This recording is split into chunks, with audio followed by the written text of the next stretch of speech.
Malam ini kita akan bahas tentang masalah nasihat. Dua hal sih yang saya pengen sampaikan tentang masalah nasihat ini.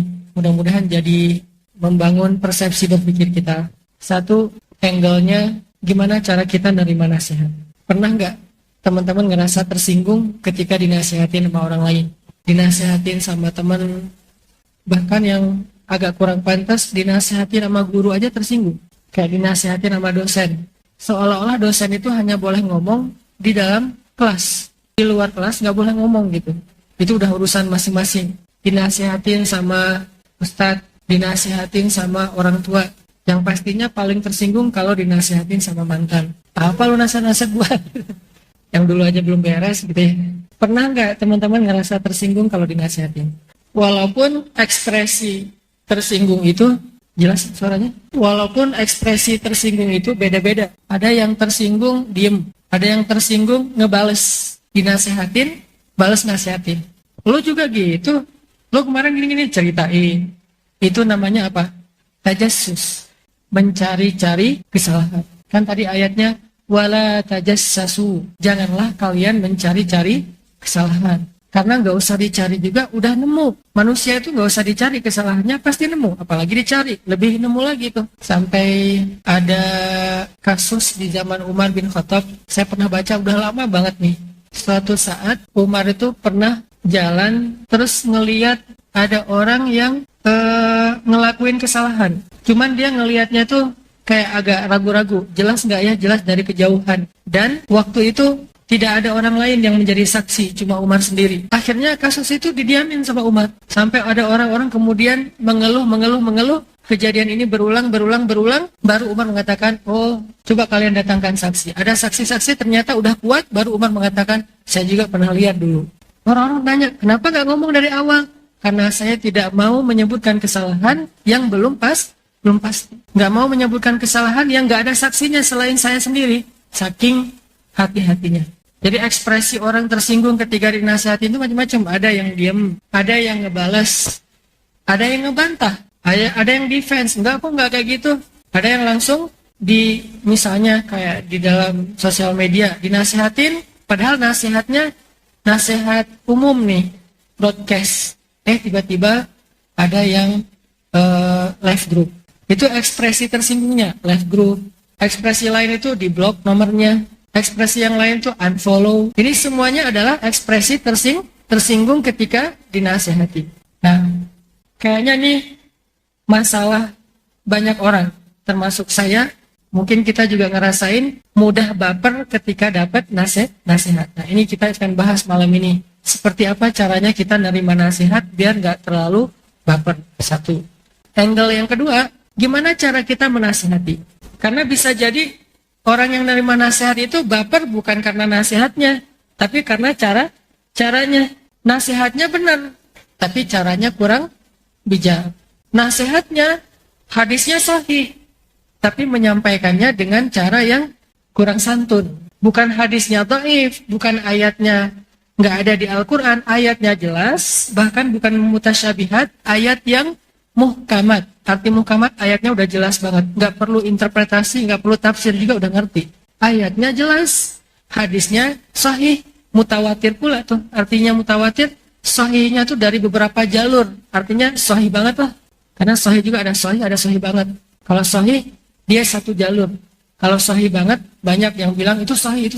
Berbagai macam jalur riwayat. Emang sahih gitu.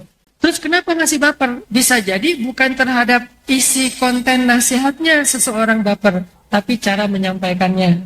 Nah, kita akan belajar juga nih, etika menyampaikan nasihat dan etika cara menerima nasihat. Sehingga ada kalimat watawasau, saling menasihati. Kadang kita menasihati orang lain, kadang kita dinasihati oleh orang lain. Makanya ada istilah watawasau, berarti dua-duanya harus kita pelajari nih. Gimana cara menasihati, gimana cara menerima nasihat. Yang paling sering curhat ke saya itu, suami susah menerima nasihat dari istri. Pernah kayak gitu? Pasti belum. Siapa juga yang mau nasihatinnya, istri belum ada. Berat. Suami nggak mau menerima nasihat dari istri. Terus istrinya kecewa. Suami saya tuh keras kepala, Ustadz. Nggak mau dinasihatin sama saya. Kita harus objektif juga. Jangan-jangan suaminya nggak menerima nasihat bukan karena dia menolak kebenaran, bukan karena dia nggak percaya sama kontennya, tapi istrinya menggunakan cara yang tidak bijak. Misalnya, nasihatin suami depan orang banyak. Yang paling sering tuh orang tua tuh. Orang tua hijrah. Jadi bukan cuma pemuda hijrah, tapi orang tua hijrah. Kan orang tua hijrah tuh lagi ngejos-josnya ya. Lagi semangat-semangatnya nih. Lagi kayak,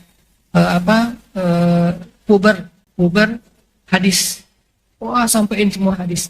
Ada orang tua hijrah, terus lagi ketemu saya misalnya.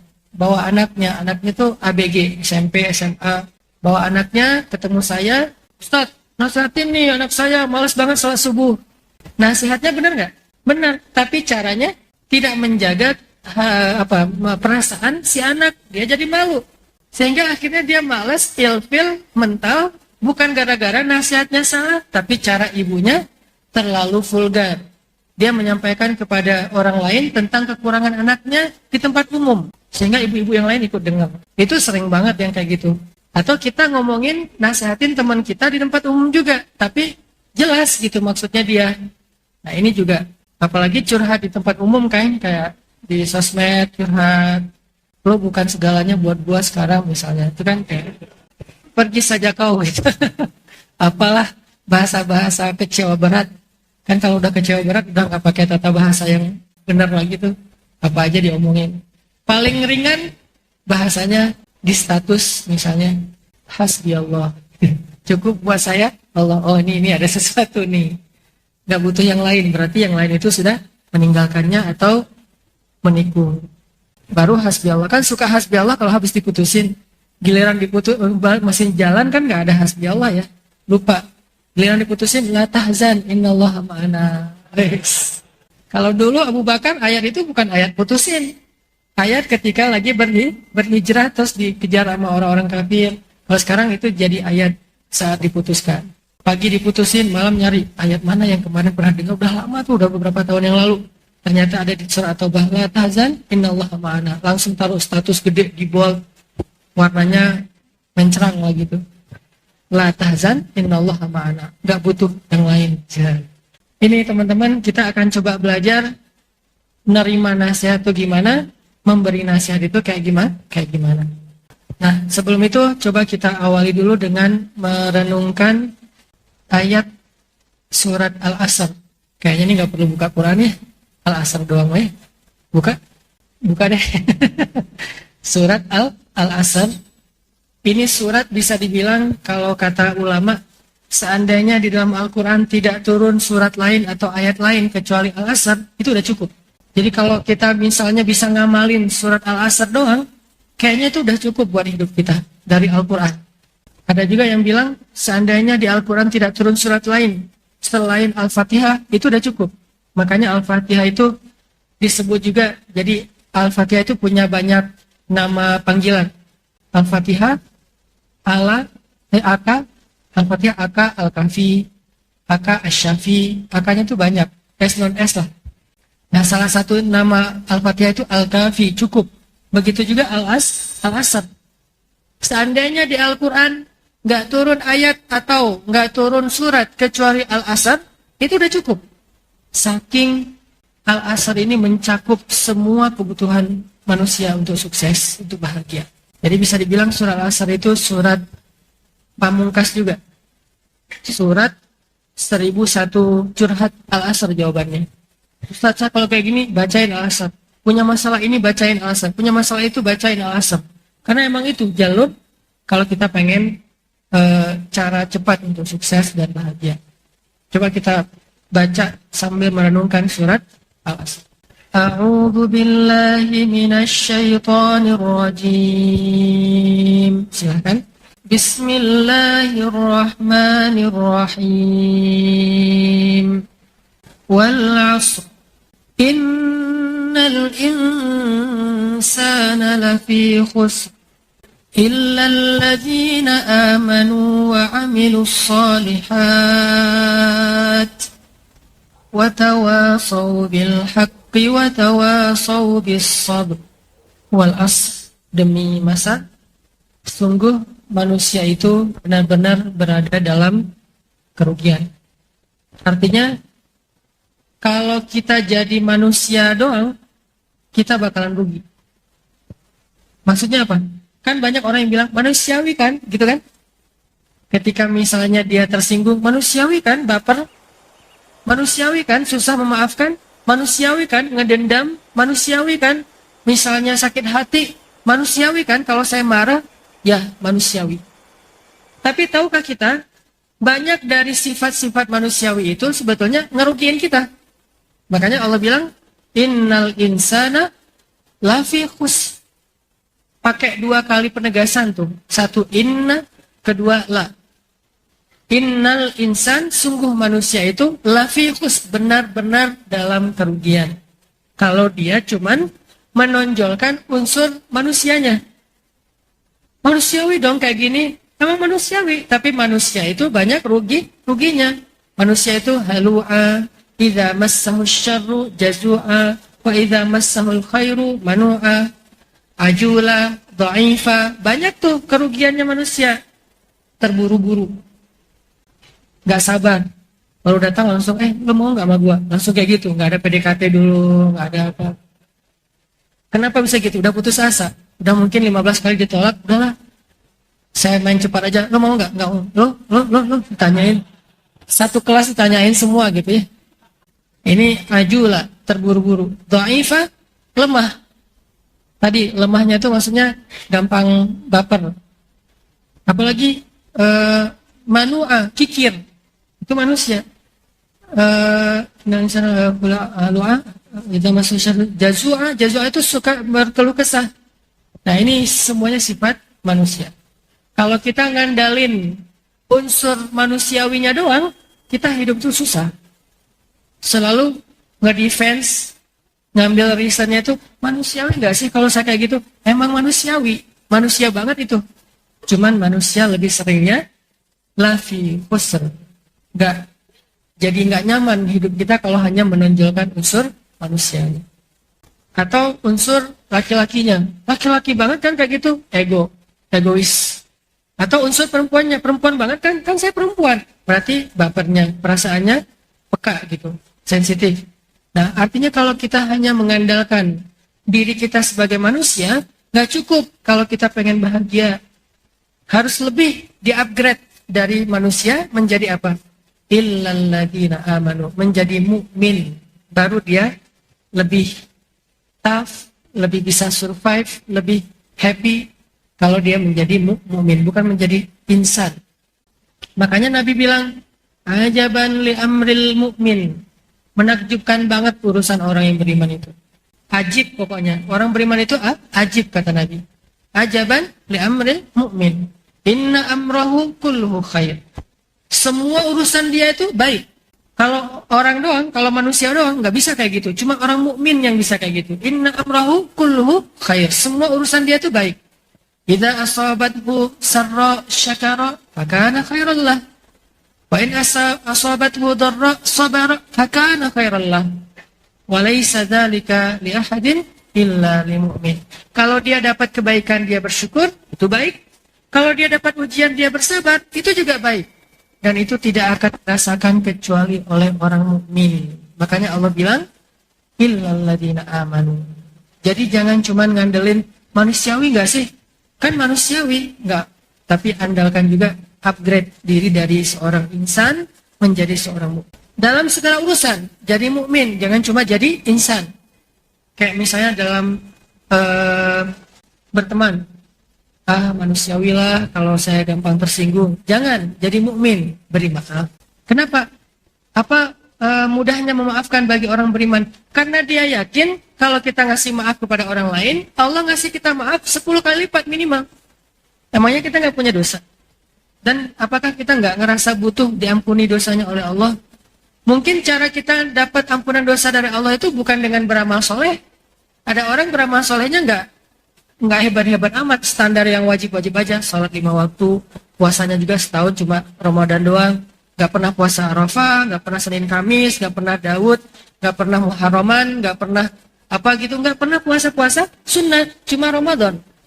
Itu juga dikodok. Asal Ramadan sakit. Ada juga yang kodoknya tuh kayak istiqomah gitu. Ramadan pasti yang akhir-akhir dikodok. Kenapa? Mudik. Saya beberapa kali mudik ke Jawa Timur tuh ngeliat di jalan-jalan pada minum es degan, es kelapa gitu. Rame-rame tuh di Pantura. Kenapa? Musafir. Ya. Akhirnya saya ikut juga. Musafir juga. Ini kan artinya ibadahnya nggak keren-keren amat sih. Standar-standar aja yang wajib. Sholat 5 waktu. Nggak tahajud. Kapan terakhir kamu tahajud? Nggak ada terakhirnya, emang nggak pernah. Nggak pernah tahajud, nggak pernah duha. Sholat 5 waktu nggak ada ba'diyah, nggak ada qobliyah. Standar-standar aja. Kenapa dia kok pas di akhirat duluan masuk surganya? Karena dia sedikit dosanya. Kenapa sedikit dosanya? Karena sudah dimaafin sama Allah. Gimana cara dimaafin? Padahal dia nggak pernah diuji dan dia juga nggak punya amal soleh. Ternyata Allah memaafkan kesalahan dia itu karena dia sering maafin kesalahan orang. Mukmin. Makanya Aisyah pernah bilang, Aisyah radhiyallahu anha, ketika ditanya, ya Aisyah, siapa orang yang paling dulu masuk surga? Orang yang nanya ini nebak, oh jangan-jangan yang paling banyak tahajud. Oh jangan-jangan yang berjihad. Oh jangan-jangan imam yang adil. Oh siapa yang keren-keren gitu. Ternyata enggak. Apa kata Aisyah? Orang yang paling duluan masuk surga adalah orang yang paling sedikit dosanya. Jadi yang duluan masuk surga itu bukan yang paling banyak amal sunnahnya. Saya pertegas ada kalimat sunnah. Karena yang wajib mah udah nggak ada tawar-menawar ya. Orang yang paling duluan masuk surga bukan yang paling getol ibadah sunnahnya. Tetapi orang yang masuk surga duluan yang paling sedikit dosanya. Kita dengarkan azan dulu. Nanti mungkin isyaknya ditaati teman-teman yang dirahmati Allah Subhanahu wa taala.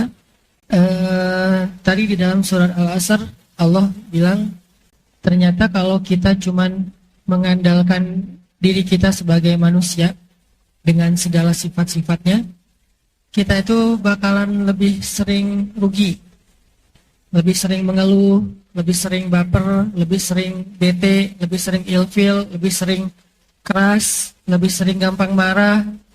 Kenapa? Karena insan banget, manusia banget. Innal insana lafifus. Terus gimana cara biar kita nggak mengalami banyak ruginya sebagai manusia, nggak ngalamin bete yang berlebihan, marah yang sampai jadi fujur istilahnya, marah yang meluap-luap gitu, meledak-ledak. Gimana caranya kita biar jadi orang nggak gampang ngeluh? Berarti nggak cukup menjadi insan, harus di-upgrade mental kita dari mental manusia menjadi mental seorang mukmin. Illalladzina amanu, kecuali orang beriman. Allah tegaskan lagi di surat Al-Mu'minun, qad aflahal mu'minun. Beruntunglah orang yang beriman. Banyak nanti lagi ayat yang lain. Alladzina yu'minuna bil ghaib, ujung-ujungnya ulaika humul muflihun. Mereka lah orang-orang yang beruntung. Jadi kalau pengen hilangin atau pengen sedikit rasa-rasa nggak nyamannya seorang manusia, kita harus mengupgrade mental kita dari sekedar mental manusia menjadi mental mukmin. Tadi misalnya mukmin itu kan artinya orang yang believe, yakin sama Allah. Pas lagi ada masalah sama teman, sebagai mukmin gampang maafin. Kenapa? Nanti Allah juga akan maafin saya. Sebagai mukmin ke tetangga, ke tamu, ke siapa aja, pakai kata iman. Siapa yang beriman kepada Allah dan Rasul, hendaklah memuliakan tamu. Coba. Jadi mukmin tuh jadi bisa memuliakan tamu. Kenapa? Orang yang memuliakan tamunya, maka Allah muliakan dia. Siapa yang beriman kepada Allah dan Rasul, hendaklah dia menghormati tetangga. Tidak beriman kalian sampai kalian mencintai saudara kalian seperti kalian mencintai diri kalian sendiri. Dan seterusnya dan seterusnya. Artinya belajar iman, belajar yakin sama Allah. Kalau kayak gini, nanti Allah ini. Kalau kayak gitu, nanti Allah itu. Termasuk kayak misalnya, orang ngeluh kalau ada masalah.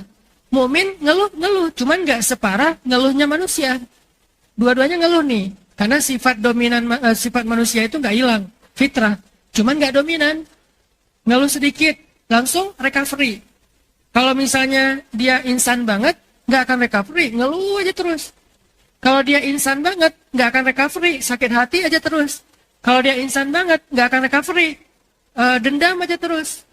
Nggak akan pernah mau bisa memaafkan mantannya, kan ya? Kenapa? Insan banget. Makanya jadilah orang yang mukmin terhadap mantan. Gimana mukmin terhadap mantan? Ya Allah, mudah-mudahan dia dapat yang lebih soleh dari saya. Tapi jangan seganteng saya sih ya Allah, biar dia nggak lupa. Artinya nih, mukmin kayak ada masalah kehilangan sesuatu.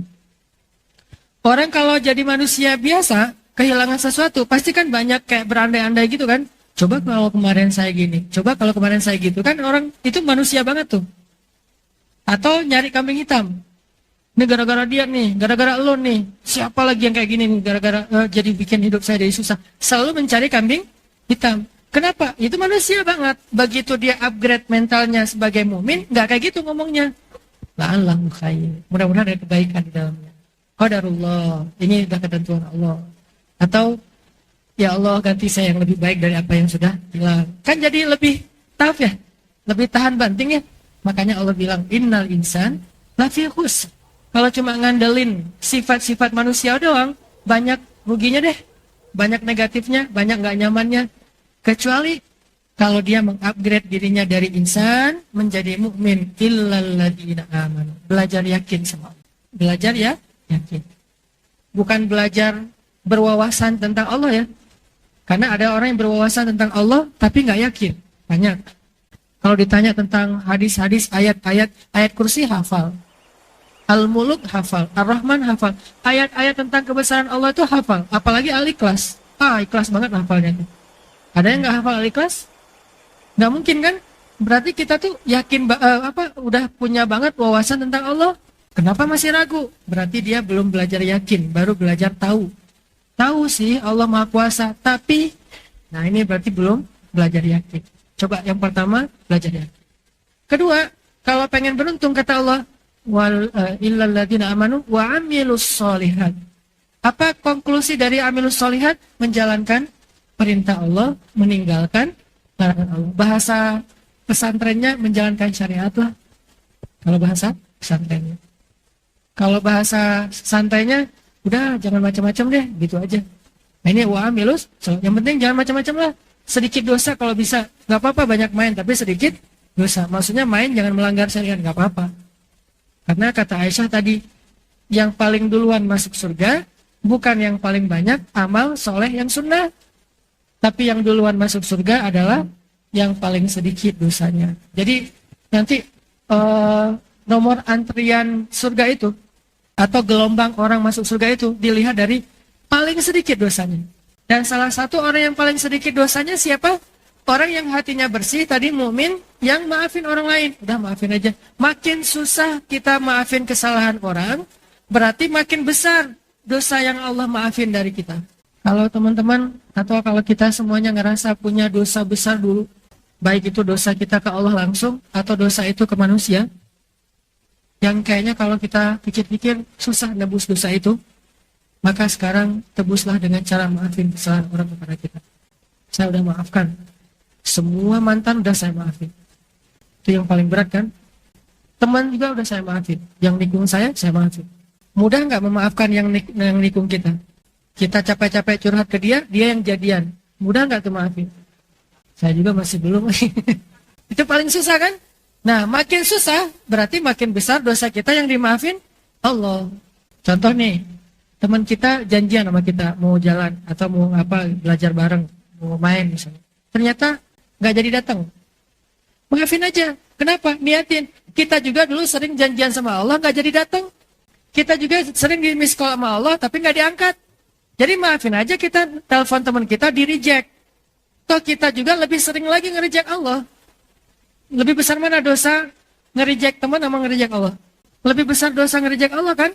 Nah, tapi cara menghapus dosa itu gampang. Maafinlah teman kita yang nge-reject kita. Loh, telepon saya di-reject sekali, telepon lagi sampai 10 kali. Kita tuh dulu nge-reject Allah tuh enggak 10 kali, mungkin ribuan kali. Kayak sholat, azan aja, baru juga selesai tadi azan lagi. Karena emang masjidnya banyak, jadi yang azannya bersaut-sautan. Nge-reject. Zuhur nge-reject, asar nge-reject, maghrib nge-reject. Yang paling di-reject banget dengan rasa kesel tuh subuh. Itu sebel banget, apalagi tinggalnya dekat masjid. Terus corong mic-nya tuh ke arah kamar kita. Kan itu paling nyebelin kan ya, kalau belum dapat hidayah. Kalau sekarang agak sih, kalau yang azannya nggak enakan. Bayangin kalau yang azannya baru putus, kan enak tuh. Baper berat kan azannya. Hayya 'alas shalah. India gitu kan. Kenapa India banget? Habis putus. Azannya enak. Jadi teman-teman kalau mau latihan azan, putusin dulu. Insya Allah suaranya tuh keren. Apaan sih, nggak penting ya. Ini yang kedua ya, beramal soleh. Beramal soleh itu bahasa gampangnya, udah nggak usah macam-macam deh, ikutin aja yang benar. Gitu. Dua. Ternyata nggak cukup dua itu, beriman dan beramal soleh. Kenapa? Kenyataannya, pertama iman, yazidu wa yanqus. Iman itu kenyataannya bertambah dan berkurang. Itulah fluktuasi iman itu adalah keniscayaan, realita itu udah pasti kayak gitu tuh. Semua iman kecuali iman Nabi yazidu wa yanqus. Sahabat juga kayak gitu, imannya yazidu wa yanqus. Buktinya ada sahabat yang curhat ke Nabi, ya Rasulullah, saya tuh kalau ketemu sama Nabi, dekat sama Nabi, lagi bareng sama Nabi tuh iman naik. Begitu pulang iman langsung turun. Gimana dong, masa saya harus sama Nabi terus? Nah, kata Nabi, seandainya iman kalian naik terus, stuck gitu, minimal stuck lah. Kalau bisa naik terus, pasti kalian akan ngelihat malaikat dan berjabat tangan sama malaikat. Kalau iman kita bisa naik terus nih, kita akan punya kelayakan level yang bisa jabat tangan sama malaikat. Sampai ke level bisa ngelihat malaikat. Siapa orang yang bisa ngelihat malaikat selain Nabi? Maryam lagi nongkrong nih di mihrab, duduk. Lagi nongkrong di mihrab berzikir gitu. Iman Maryam tuh nggak turun ya, naik terus, bahkan nggak flat.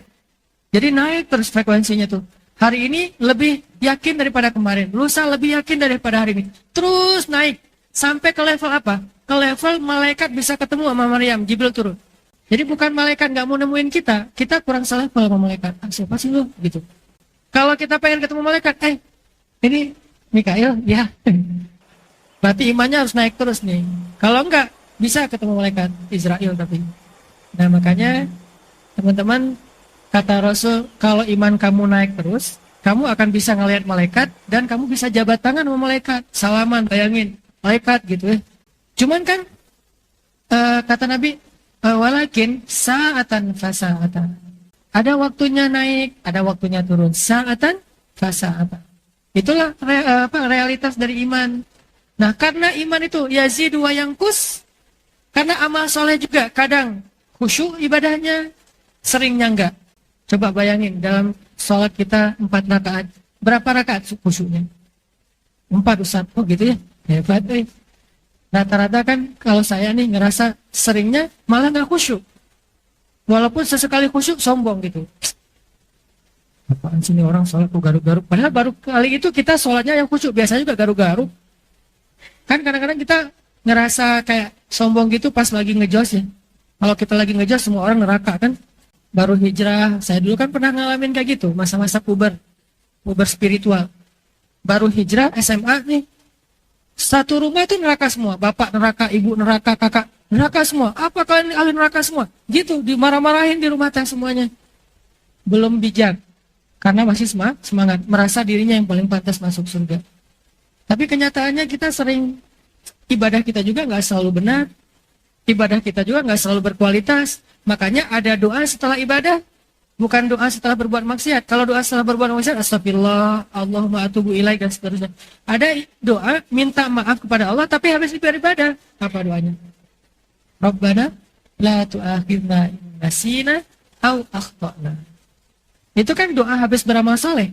Habis beramal soleh masih minta ampun. Kenapa? Karena amal soleh kita juga nggak selalu baik, nggak selalu berkualitas. Nah, gimana caranya nih? Iman sifatnya naik turun.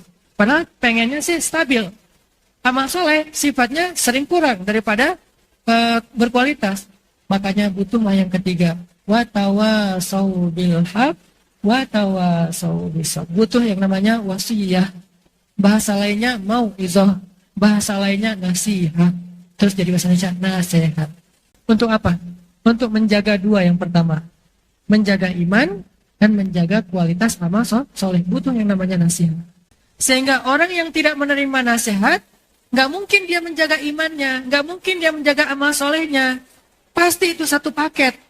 Nggak mungkin dia bilang, udah nggak usah nasihatin gue, urus aja diri sendiri. Terus gimana kamu akan mengurus diri kamu sendiri kalau nggak dinasihati? Nggak bisa.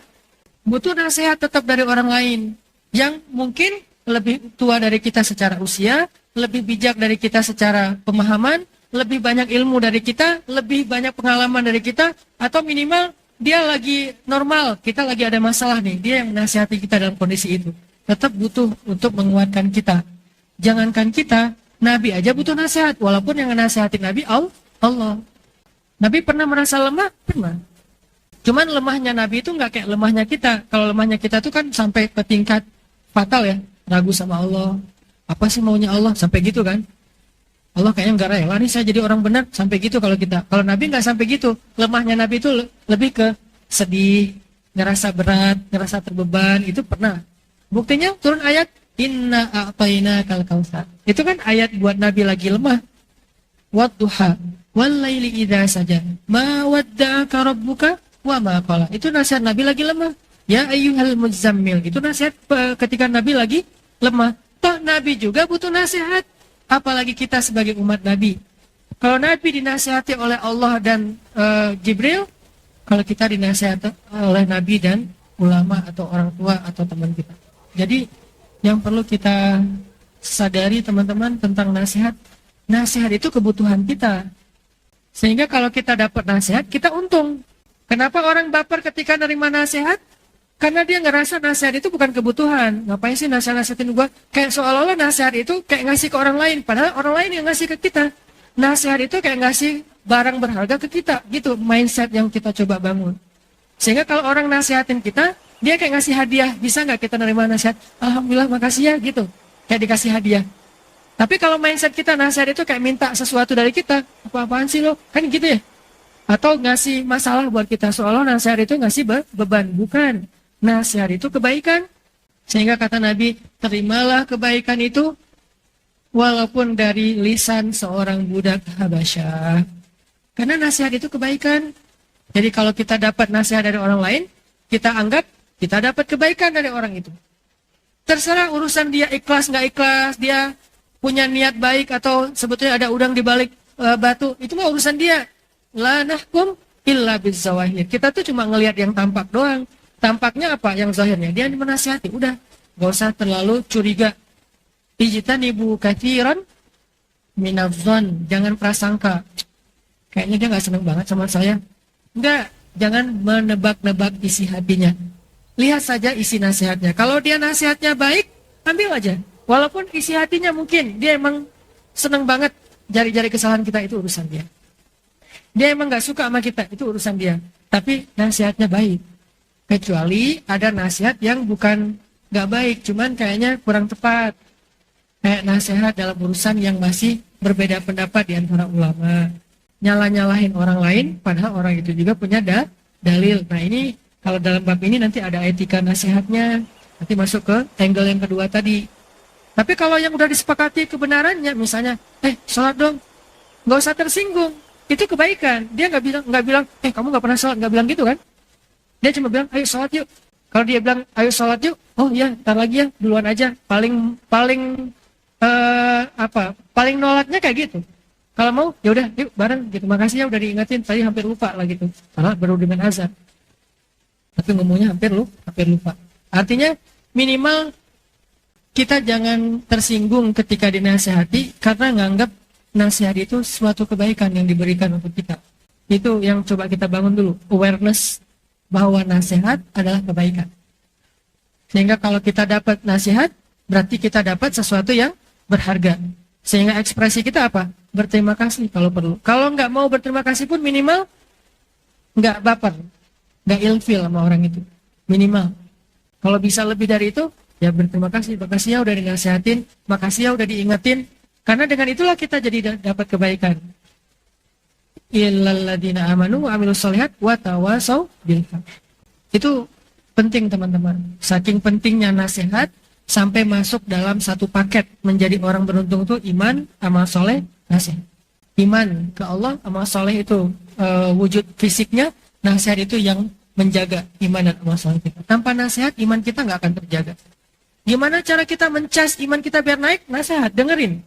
Booster lewat sosial media, hadir dalam majelis ilmu, minta nasihat dari orang soleh, minta nasihat dari orang tua, minta nasihat dari teman. Itu yang ngecas iman kita. Amal soleh juga gitu. Kadang-kadang amal soleh kita ada yang nggak benar nih. Kasih tahu, itu wudunya belum benar. Ada yang silap. Apa yang silapnya? Tadi ngebasuh tangan nggak sampai ke siku misalnya. Oh ya makasih ya udah diingetin, jangan baper.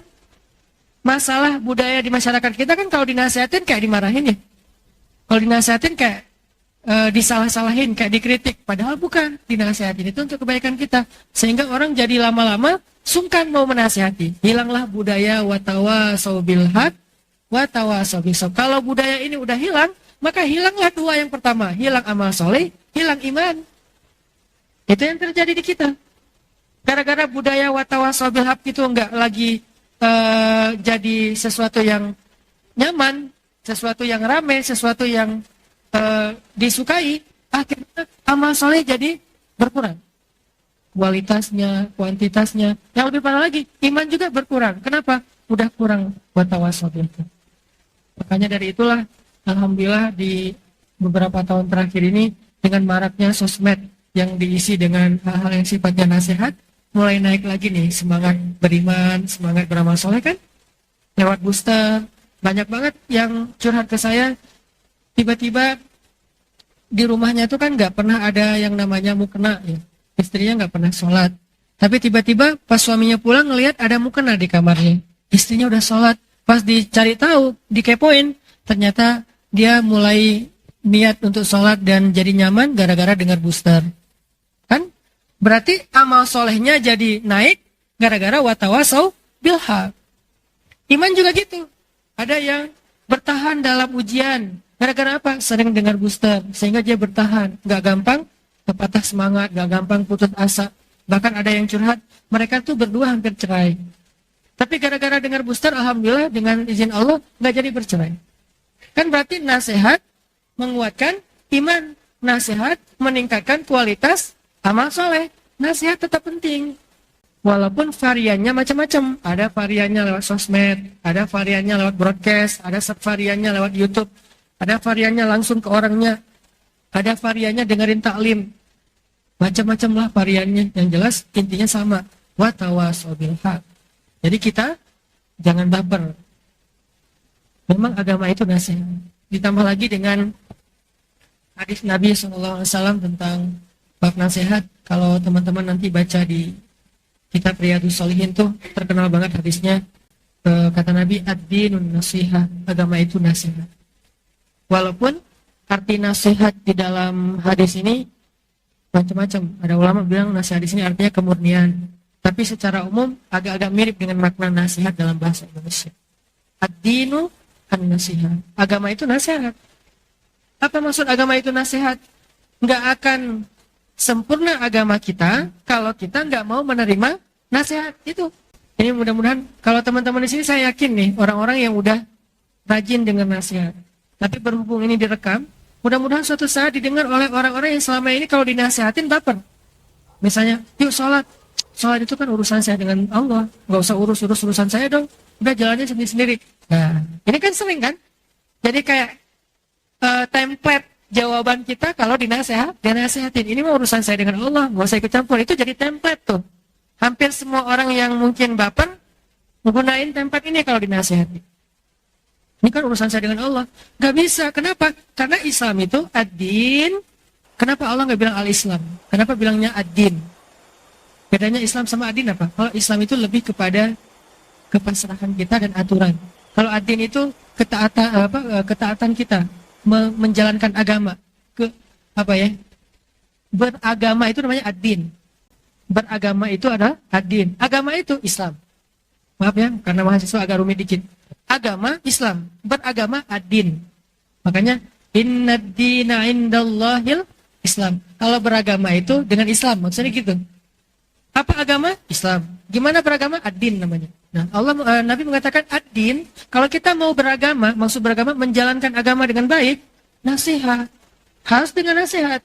Harus mau mendengar nasihat. Kalau kita nggak dengar nasihat, nggak akan bisa kita beragama dengan baik. Kalau ada yang mengklaim, udah ini urusan saya dengan Allah aja, nggak usah nasihatin, nggak usah ikut campur, pasti dia nggak akan baik hubungannya dengan Allah. Pasti itu. Emang kamu tahu saya kayak gimana? Nggak mungkin dia bisa menjalankan agama dengan baik kalau dia nggak mau dinasihati. Nggak mungkin. Karena bukan kayak gitu konsep agamanya. Ini konsep nih, bukan persepsi ya. Bukan katanya, bukan cenah. Tapi emang konsep agama Islam kita, ad-din an-nasihat. Agama itu ya nasihat. Berarti dia termasuk di antara hal yang prinsip dalam agama, nasihat itu teh. Kepada siapa? Kepada Allah, kepada Rasul, kepada pemimpin, kepada semua umat Islam. Kalau kepada Allah maksudnya taat, kalau kepada Rasul maksudnya ngikutin, kalau kepada pemimpin nasihat di sini artinya membantu atau memperbaiki.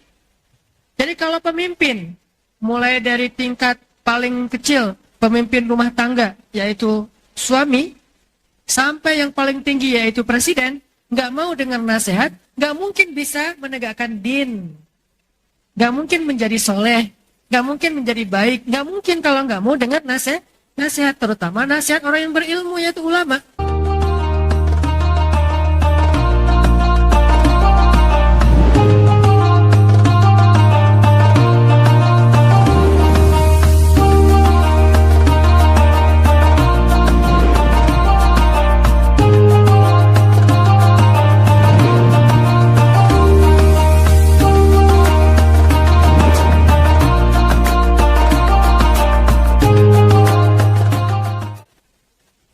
Coba gimana caranya?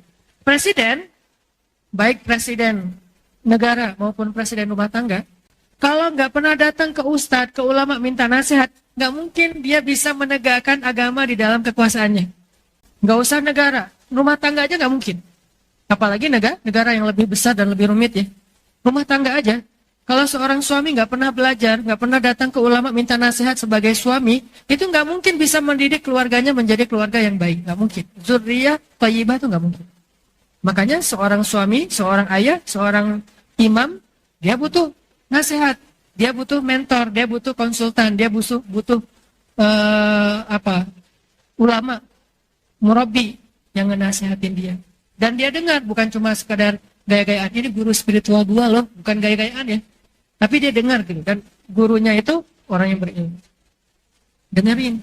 Tapi kalau ada pemimpin yang nggak mau dengar ulama hanya dijadikan sebagai kayak gimmick dalam kekuasaannya. Ulama itu cuma jadi kayak sekedar lukisan di galeri seninya yang menghiasi sebuah perjalanan kekuasaan selama 5 tahun misalnya. Itu nggak bisa. Makanya ketika salah satu nih ya, rahasia Khalifah Islam yang kelima, yang adil, dia sukses 2 tahun, mengangkat ekonomi masyarakatnya dari terpuruk menjadi semuanya pemberi zakat, nggak ada yang menerima zakat. Siapa? Umar bin Abdul Aziz. Salah satu gebrakan baru yang dilakukan Umar bin Abdul Aziz ketika dia jadi khalifah apa teman-teman? Nanti baca deh sejarah Umar bin Abdul Aziz. Ini mudah-mudahan bisa ditiru nih sama pemimpin-pemimpin masa depan kita dari anak-anak muda. Baik dia memimpin di ranah politik atau di apapun termasuk di perusahaan dan seterusnya. Yang pertama dilakukan Umar bin Abdul Aziz, hari pertama dia dilantik apa? Dia mendatangi para ulama atau mengumpulkan para ulama, kemudian dia duduk mendengar nasihat dari para ulama. Kalau khalifah sebelumnya, dia dekatnya tuh kepada entertainer. Dekatnya kepada para entertainer. Walaupun nggak salah, cuman kita bisa ngelihat perbedaan dua model pemimpin nih. Pemimpin sebelum Umar bin Abdul Aziz dekatnya kepada entertainer, senang dihibur, senang dipuji-puji oleh para penyair. Presiden ini hebat. Penyair kan bisa membangun opini publik ya. Lalu diposting di Instagramnya mereka, para penyair-penyair di zaman itu, diposting di surat kabar, diposting di TV-TV. Jadi kayak membangun opini publik tentang presiden bahwa dia baik. Siapa yang membangun? Penyair, karena penyair dibayar. Begitu Umar bin Abdul Aziz jadi khalifah, penyair-penyair dipecat. Kenapa? Bukan dia anti entertain ya, bukan. Karena waktu itu kecenderungan penyair itu menjilat kepada penguasa. Waktu itu, nggak semuanya ya.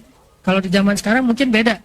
Tapi pada masa itu penyair-penyair rata-rata menjilat penguasa dengan syair-syair yang bagus. Makin bagus syairnya, makin banyak dapat hadiah dari penguasa. Jadi penguasa itu kayak ngasih bonus terus. Siapa yang bisa bikin puisi-puisi yang keren, siapa yang bisa bikin esai Tulisan-tulisan yang bagus diposting di sosial media, diundang ke istana, dibayar, dikasih hadiah, terus jadi selebgram. Zaman dulu kayak gitu. Sehingga pas Umar bin Abdul Aziz jadi khalifah, tuh penyair dipecat sama dia. Digantilah dengan ulama. Ulama nggak mau menjilat. Karena ulama ketika dibayar oleh khalifah, mereka tersinggung. Jangan bayar kami gara-gara nasihat. Jangan bayar kami gara-gara menyampaikan kebenaran. Karena kalau kamu membayar kami gara-gara menyampaikan kebenaran, nanti kami tidak mampu lagi mengatakan yang benar kalau itu berseberangan dengan keinginan kamu. Ini ternyata nasihat yang membuat Umar bin Abdul Aziz bisa merubah masyarakatnya. Dan waktu itu kekuasaan Islam bukan bukan seukuran Indonesia, teman-teman. Indonesia itu kalau dibandingkan Umar bin Abdul Aziz masih kecil, walaupun negara kita udah gede. Umar bin Abdul Aziz berkuasa sekitar sepertiga dunia. Sepertiga bumi itu ada dalam kekuasaan Umar bin Abdul Aziz. Masa Bani Umayyah. Bani Umayyah kan luas nih. Dan berkuasa selama ratusan tahun kan. Bani Umayyah. Bayangin, sepertiga bumi itu nggak ada yang mau menerima zakat. Coba bayangin gimana tuh. Kalau sepertiga bumi nggak ada yang mau menerima zakat, berarti Indonesia lebih gampang kan harusnya ya. Dan itu bukan 5 tahun, bukan 10 tahun, 2 masa periode jabatan, enggak. 2 tahun setengah. Cuma 2 tahun setengah, nggak ada lagi yang mau menerima zakat. Zakat untuk kamu. Apaan? Saya bukan orang miskin. Oh ya maaf. Penampilannya doang sederhana, ternyata bukan orang miskin. Udah nggak mau menerima zakat. Sampai dibawa-bawa kemana-mana, ke Afrika, kemana-mana. Nggak ada lagi kayak Somalia, kayak Rohingya itu nggak ada. Semuanya sejahtera. 2 tahun setengah. Apa rahasianya? Yang pertama, gebrakan yang dilakukan di hari pelantikannya, mendengar nasihat ulama. Syekh beri saya nasihat. Syekh beri saya nasihat. Ustadz beri saya nasihat. Pak Yai beri saya nasihat. Itu yang dilakukan pemimpin. Watawasau bil haq.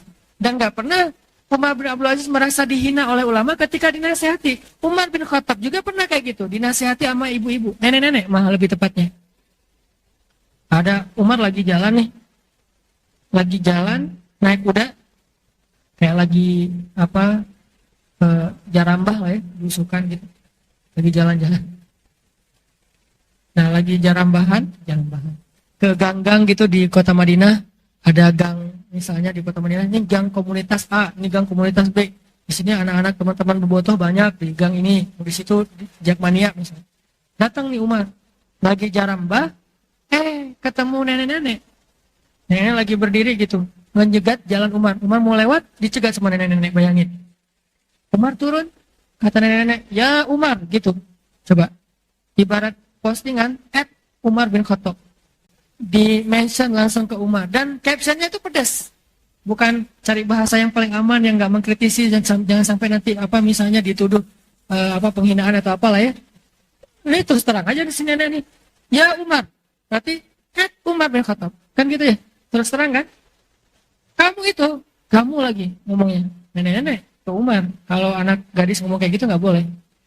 Nanti gak dinikahin, bahaya. Jomblo terus. Nenek-nenek mah jomblo gak masalah ya. Umar gitu. Kamu itu dulu kami panggil Umair. Apa arti Umar? Umar kecil. Dalam bahasa Arab itu kalau yang kecil pakai Y. Sama kayak bahasa Inggris juga kali ya. Semi kan ya. Sam yang kecil namanya Semi. Kalau udah gede Sam. Kalau orang Arab yang udah besar namanya Umar. Kalau masih kecil Umair. Jadi Umar kecil. Kamu tuh dulu cuma Umair, anak kecil, anak ingusan kalau bahasa kita. Tiba-tiba Allah beri kamu fisik yang gagah, sehingga kamu tumbuh jadi orang yang hebat, maka kami pun memanggilmu Umar. Lalu Allah memberikan kepada kamu hidayah, sehingga kami memanggilmu Al-Faruq, yang membedakan hak dan batil. Lalu Allah memberi kamu lagi kekuasaan, sehingga kami memberi kamu gelar Amirul Mukminin. Ya Umar. Tahu dirilah kamu, siapa kamu sebenarnya. Cuma Umair. Allah yang membuat kamu menjadi Umar, membuat kamu jadi Faruq, membuat kamu jadi Amirul Mukminin. Bukan kamu hebat, Allah yang hebat. Ya nek, kata Umar. Pengawal-pengawalnya Umar, nih para pas pampresnya Umar nih, sama forridernya kan banyak depan tuh. Kan agak tersinggung nenek-nenek mencegat presiden ya. Terus pas pampresnya langsung gini-gini, kata Umar, biarkan dia. Kalian tahu nggak dia siapa? Kata pas pampresnya, siapa Umar? Dia itu orang yang gara-gara dia turun ayat Al-Quran dari langit yang dibela oleh Allah Subhanahu Wa Taala. Siapa perempuan yang dibela oleh Allah itu? Ada di surat Curhat. Nanti teman-teman cari deh. Di Al-Quran itu ada namanya surat curhat. Surat apa? Al-Mujadalah. Artinya curhat kan? Jangan terlalu harus Al-Mujadalah kan terjemahin. Al-Mujadalah terjemahannya curhat. Al-Mujadilah terjemahannya cewek yang lagi curhat. Surat curhat. Ayat pertamanya aja apa? Ayat pertamanya ayat pembelaan Allah terhadap seorang cewek, seorang perempuan yang soleha banget, disayang sama Allah, namanya Khawlah bintu Sa'labah. Makanya kata Umar, biarkan dia, jangan ganggu dia. Kalian tahu nggak siapa dia? Siapa yang Amirul Mukminin? Dia itu perempuan yang dibela oleh Allah di dalam surat Al-Mujadalah atau Al-Mujadilah. Khawlah bintu Sa'labah. Ya Khawlah, ya Nek. Udah selesai Nek, udah lanjut aja pergi. Coba bayangin. Karena itulah akhirnya Umar menjadi seseorang yang sukses dalam kepemimpinannya. Kenapa? Mendengar nasihat. Umar mendengar nasihat dari Ali bin Abi Thalib yang jauh lebih muda daripada Umar. Ketika Ali memberi nasihat, Ali itu kan la yakhafu laumata laim. Itu sifat Ali. Nggak pernah khawatir dengan celaan orang-orang yang mencela. Nggak peduli dia. Kalau memang yang dia sampaikan benar, maka dia sampaikan. Itu Ali ya. Tapi menyampaikannya juga dengan baik. Nah, ketika Umar dinasihati oleh Ali, apa kata-kata Umar? Ya Allah, beruntungnya saya hidup sezaman dengan Ali bin Abi Thalib. Coba gitu. Makanya kalau teman kita nasihatin, ya Allah, beruntung saya punya teman kayak dia. Gitu. Bukan, ya Allah, hindarkan saya dari orang-orang kayak gini nih. Mungkin kita sekarang kadang-kadang menyebut orang yang menasihati kita dengan istilah haters. Padahal nggak semua yang menasihati kita itu haters. Walaupun ada juga sih yang haters sengaja mentajassus, mencari-cari kesalahan. Nih, Umar. Malah saking Umar itu mudah menerima nasihat, sampai ada kadang-kadang yang ngelunjak ke Umar kalau memberi nasihat. Siapa yang ngelunjak ke Umar pas memberi nasihat? Bilal. Ya Umar. Ya Bilal. Nah, Umar itu udah jadi Amirul Mukminin tuh. Jadi presiden, dinasihatin sama Bilal, sampai ya Bilal, gini. Ya Bilal. Terus besok, ya Umar, ya Bilal. Terusnya gitu. Terus-terusan dikritik oleh Bilal. Pokoknya setiap Bilal posting pasti meng-add Umar bin Khattab. Kritik terus setiap hari. Jadi kayak dia tuh kayak oposisinya Umar deh, Bilal tuh. Kayak oposisi banget tuh Bilal. Sampai saking Umar udah gak tahan lagi dengan kritikan Bilal, Umar sampai bilang, ya Allah, aku berlindung kepadamu dari Bilal. Tapi gak berani ngomong di depan Bilal. Kenapa? Gak boleh kita menentang nasihat. Tapi kan berat juga ya. Dinasihatinnya tuh kadang-kadang jadi kayak kurang ngejaga perasaan, jadi berlebihan di depan umum. Akhirnya saking beratnya Umar menerima nasihat dari Bilal yang pedas. Akhirnya Umar bilang, ya Allah, lindungi saya dari Bilal. Itu curhatnya Umar ke Allah tuh. Lihat, orang sekeras Umar. Jadi, siapa yang mengatakan saya pengen ngikutin Umar, sehingga yang diambil kerasnya doang? Ambil juga lembutnya. Kerasnya kepada orang-orang yang memang keras kepala. Maka Umar lebih keras. Tapi kepada orang-orang yang solih, walaupun kadang-kadang emang baper, ya Umar lembut. Ya Bilal. Kalau udah baper, nggak kuat lagi, ya Allah, lindungilah saya dari Bilal tuh. Dia datang tuh, ya Allah, gitu. Nih, ini curhatnya Umar nih. Berarti kalau kita pengen niru Umar dalam karakter, ikutilah yang utuh. Jangan cuma ngambil, saya tuh Umar. Umar yang bagian mana nih? Bagian marah-marah. Justru Umar sendiri sangat sering minta ampun ke Allah, dan justru karena sifat itu. Ya Allah, ampunkanlah sifat saya yang ghalidun syadid, yang keras dan kasar. Umar tuh minta ampun ke Allah gara-gara sifat ghalidun syadid loh. Nah, kita mah mau meniru. Umar aja bilang, ya Allah, jangan jadikan ghalidun syadid, sifat saya itu fitnah, ujian, jadi musibah bagi umat Islam. Walaupun kadang atau seringnya memang sifat itu ditempatkan di tempat yang tepat oleh Umar. Kadang juga Umar pernah dinasihatin sama cewek, ibu-ibu, bukan nenek-nenek. Umar lagi jalan, terus pernah saya cerita tuh, ada demo jomblo fisabilillah di Madinah, pada ngumpul demo. Ya Amirul Mukminin, bawa spanduk gitu kalau bahasa kita. Turunkan harga mahar, isi spanduknya. Terus jadi hashtag turunkan harga mahar, viral di antara jomblo-jomblo. Kayaknya perlu juga kita jadikan hashtag. Hashtag para jomblo tuh, mertua ngaji dong gitu. Biar syaratnya gak susah gitu pas ngelamarnya. Biar nanti disebarkan ke para calon mertua. Oh, saya disuruh ngaji-ngaji lagi nih. Terutama mertua ngaji dong, Hanataki. Nanti saya akan mention nih bab-bab kayak gitu. Biar kalau nerima Kalau ada yang datang jangan ditolak. Jangan pernah nanya kamu kerja apa, tapi tanya kamu yakin gak sama Allah? Oh yakin, ya udah saya terima. Kan enak tuh. Kamu kerja apa? Kamu kasih makan apa buat anak saya? Allah yang ngasih makan. Oh bener banget nih, kalau udah ngelibatin Allah jangan main-main ya. Jadi nggak enak nih, pakai Allah soalnya. Ini orang beriman. Makanya pakai hashtag mertua ngaji dong gitu. Apa tadi teh? Demo jomblo. Ya Amirul Mukminin, kami jomblo-jomblo protes. Kata jomblo-jomblo cowoknya nih. Protes kenapa? Kami itu nggak bisa nikah, bukan kami nggak mau nikah. Tapi maharnya mahal-mahal. Oh gitu? Berapa emang mintanya? Sekian dinar. Oh mahal juga sih emang, kata Umar. Akhirnya, tenang ya. Nanti saya akan posting keputusan presiden. Kalau perlu nanti disahkan jadi undang-undang. Dan insya Allah banyak anggota dewan jomblo pasti didukung tuh ya. Kalau anggota dewannya jomblo, wah undang-undang tentang jomblo. Kita harus memilih anggota dewan yang jomblo. Biar ada undang-undang khusus bab jomblo. Gak penting lagi. Pas habis sholat asar, Umar berdiri. Terus Umar bilang, wahai kaum muslimin, telah datang kepada saya sekelompok orang-orang yang masih jomblo. Ini bahasa saya ya. Kalau bahasa Umar, anak-anak muda yang belum bisa nikah. Dan mereka mengadu kepada saya tentang tingginya harga mahar. Untuk itu, saya putuskan. Mahar tidak boleh lebih dari, saya lupa nih, contohnya aja ya. Mahar tidak boleh lebih dari 10 dinar. Siapa yang meminta mahar lebih dari 10 dinar, maka sisanya diberikan kepada Baitul Mal. Langsung ibu-ibu yang duduk paling depan. Ini bukti bahwa di dalam Masjid Nabawi pada masa itu belum ada batas hijab antara laki-laki dengan perempuan. Kapan muncul hijab? Karena kebutuhan. Jadi itu bukan syariat dari awal ya. Pembatas hijab antara laki-laki dan perempuan bukan syariat dari awal. Tapi karena kebutuhan. Karena masjidnya udah semakin penuh, butuhlah sekat. Dibikinlah 2 ruangan. Ruangan cewek, ruangan cowok. Tapi kalau misalnya masih memungkinkan, udah gak perlu hijab juga gak masalah. Syaratnya gak usah menghadap ke belakang ya. Menghadapnya ke depan. Kalau gak ada hijab kan kita menghadap ke depan tapi ngelihatnya ke belakang. Nah ini, karena itulah kebutuhannya hijab. Nah ada ibu-ibu berdiri, bilang, ya Amirul Mukminin, ada apa bu? Gimana Amirul Mukminin membuat sebuah keputusan yang bertolak belakang dengan Al-Quran? Astagfirullah, gimana bertolak belakang? Allah berfirman, pakai ayat nih. Kalau kalian sudah memberikan mahar, janganlah kalian mencari-cari cara, alasan untuk mengambilnya kembali, karena itu hak perempuan. Apakah kalian ingin mengambilnya dengan cara dusta? Sesungguhnya Allah benci kepada orang-orang yang demikian. Ya Amirul Mukminin, mahar yang sudah diberikan kepada perempuan ingin diambil lagi ke Baitul Mal, maka ini sebuah kedustaan.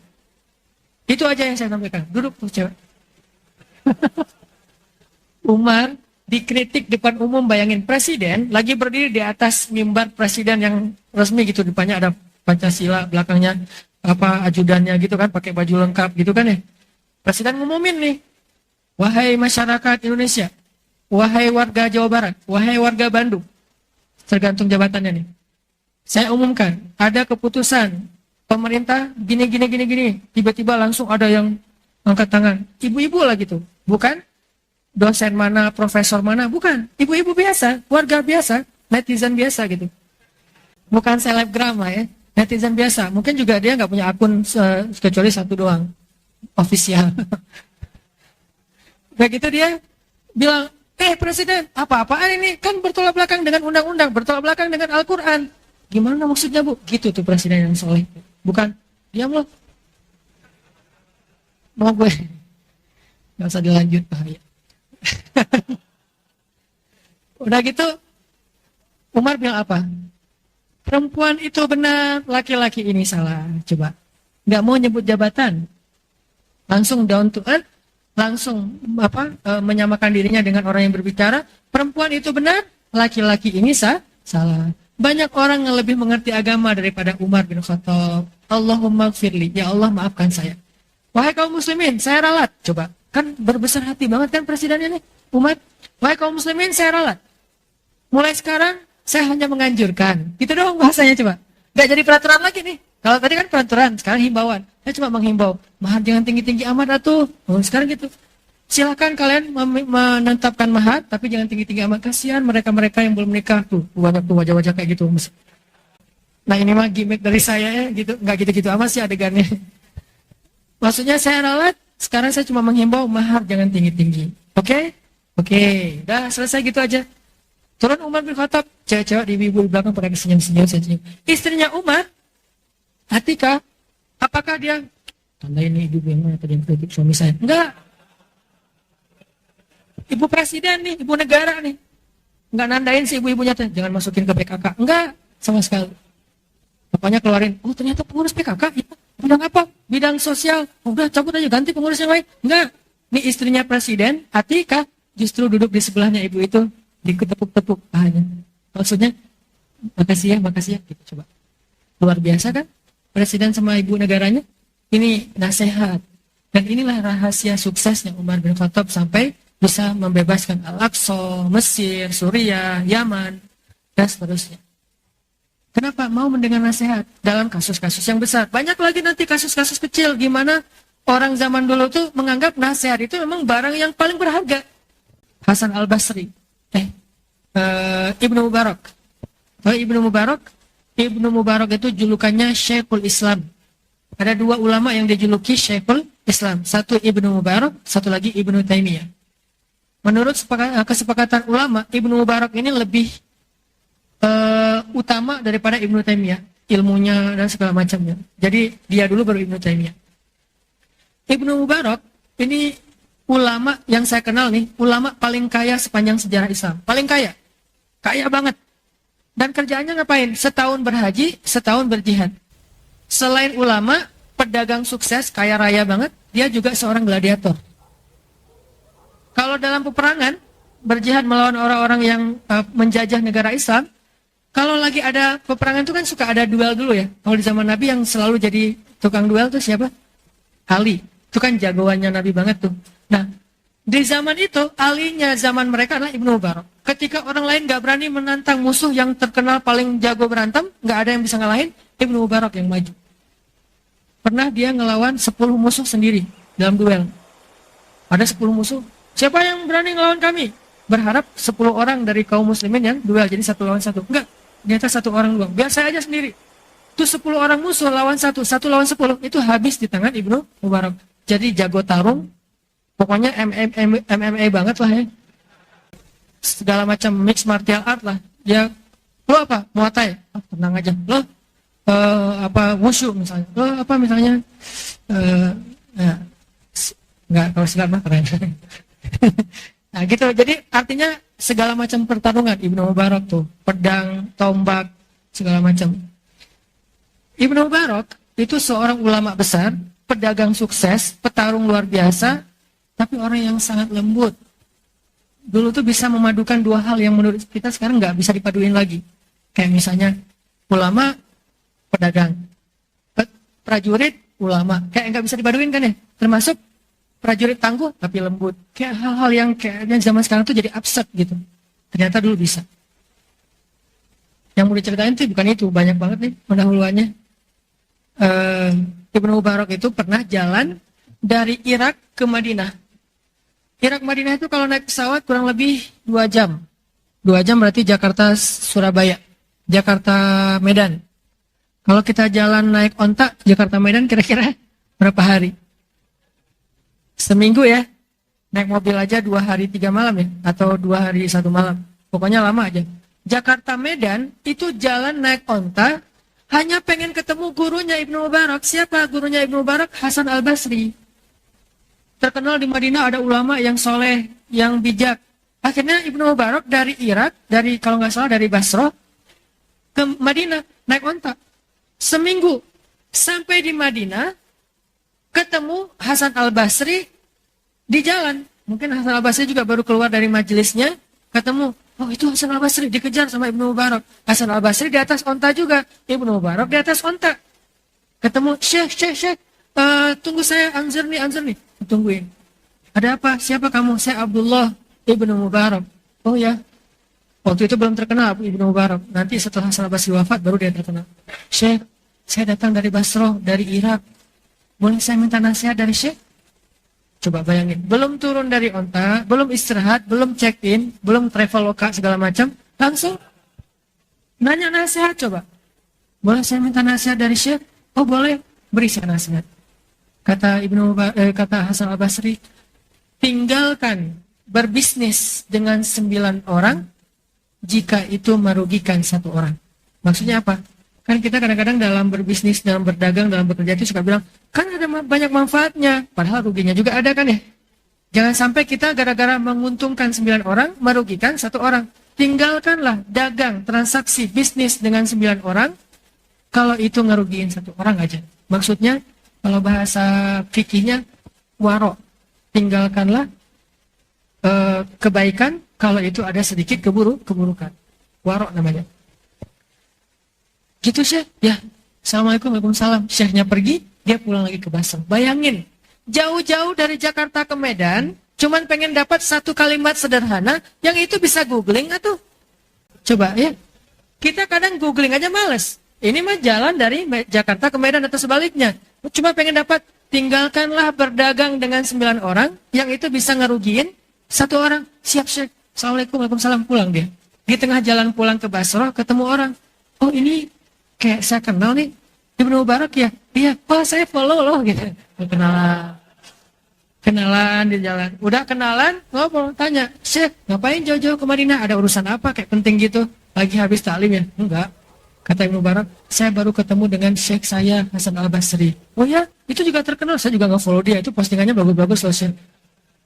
1 minute boosternya luar biasa misalnya. Promo.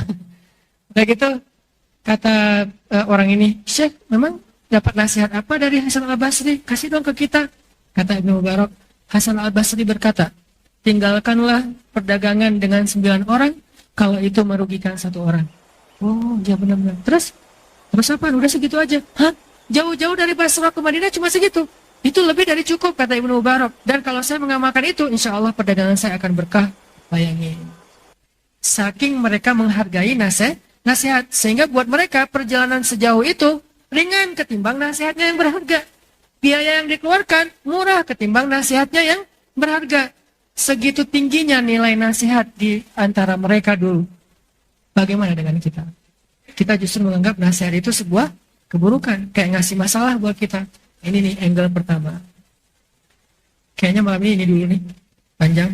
Nanti angle yang kedua insya Allah next time. Makanya ikuti terus kajian Rabu malam. Minggu depan pindah ya. Insya Allah nanti diumumkan di sosial medianya Pemuda Hijrah. Kita akan lanjutkan ke angle kedua. Tapi angle ini juga belum selesai sebetulnya. Ada beberapa ayat yang saya pengen share. Biar kita nerima nasihat itu nggak baper, nggak gampang ilfil, nggak sombong, dan seterusnya. Gimana caranya biar nyaman. Dan kalau perlu malah merasa bahagia ketika kita dapetin nasihat. Itu insya Allah nanti akan kita lanjutkan dalam kajian berikutnya. Sharing night kita di pekan yang akan datang. Mungkin bukan pekan depan, insya Allah pekan depannya lagi, karena pekan depan saya mau keluar kota. Insya Allah akan kita lanjutkan tema ini. Nanti diingatkan oleh teman-teman. Barakallah, mudah-mudahan ini bermanfaat.